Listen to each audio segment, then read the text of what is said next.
Yeah? Yeah.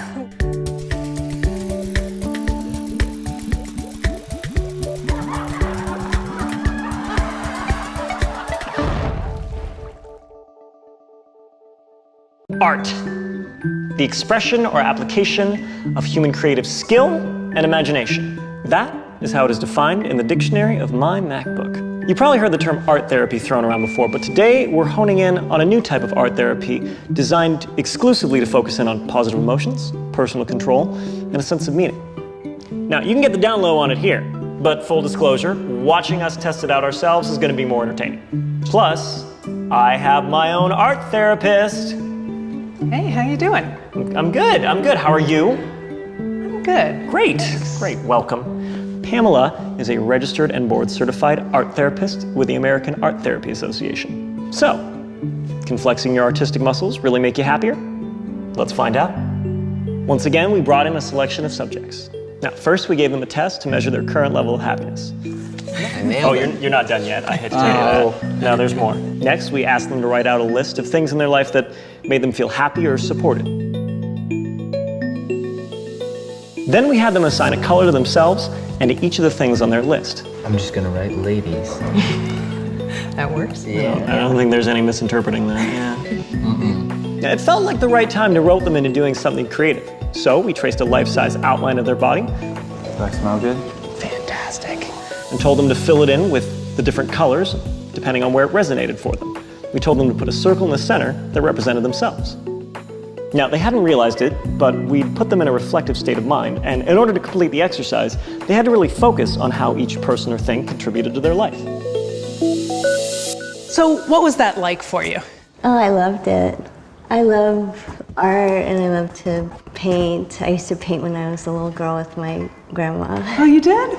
And I just love my grandma a lot, and she taught me how to paint. I noticed the first thing you put in there was the purple to represent, was that Mom? My mom, yeah. She's like on the shoulder kind of area, I guess. And my mom actually, I remember when she used to rub my shoulders whenever I'd be sick as a kid. Out of all of these things, what are you most passionate about? Well, of course, my family.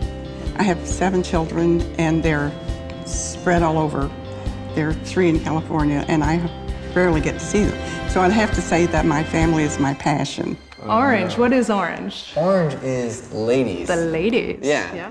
I've always had interesting relationships with women over the course of my life. When I was young, I was always the class clown, and it was always difficult for me to connect with women because they wanted a serious man in their life, but I was always trying to make them laugh. Right. So they were always this unattainable presence in my life. Like I was never able to have a girlfriend when I was a kid, so I feel like that has always been like a hurdle that needs to be dealt with. Right. So when you look at me, you just see, wow, that man is very emotional and very passionate about a plethora of different things. I see a clear paint representation of my personality. First thing you put on here was your dad. My dad has always been the one that's there Yeah. my whole life. Yeah. I'm a daddy's girl, for sure. How's he there for you?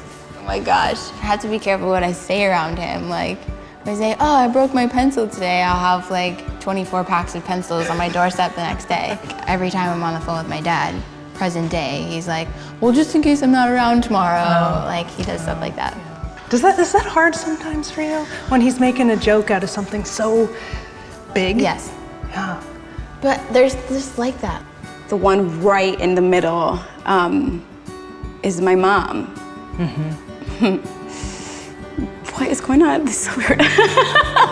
Yeah, because I think just looking at this, you know, she really is like my core. She's like the foundation upon which everything else has kind of been built upon. So she's been the example that kind of guides me to even be able to assess where everything lies. So my mom, yeah. So, what do we find out? Well, we saw an average increase in happiness of 8.1%, with the highest jump being 36.7%. What does this mean? Well, Picasso once said, art washes away from the soul the dust of everyday life. And I am starting to think that dude was onto something. When you engage yourself artistically and use your imagination, you can help regulate your blood pressure and your heart rate. Now, I know what you're thinking. I'm not an artist. Well, don't worry. You don't need to know a thing about art to do this. I'm not an artist myself, and I did the experiment. You can check it out in a special bonus episode we have next. So why don't you try this out for yourself, film it, and upload it to us as a video response. Now, check this out. I even made a PDF of a body that you can use just for your experiment. Just the kind of guy I am. I'm Julian, and this has been The Science of Happiness. So pancake, subscribe!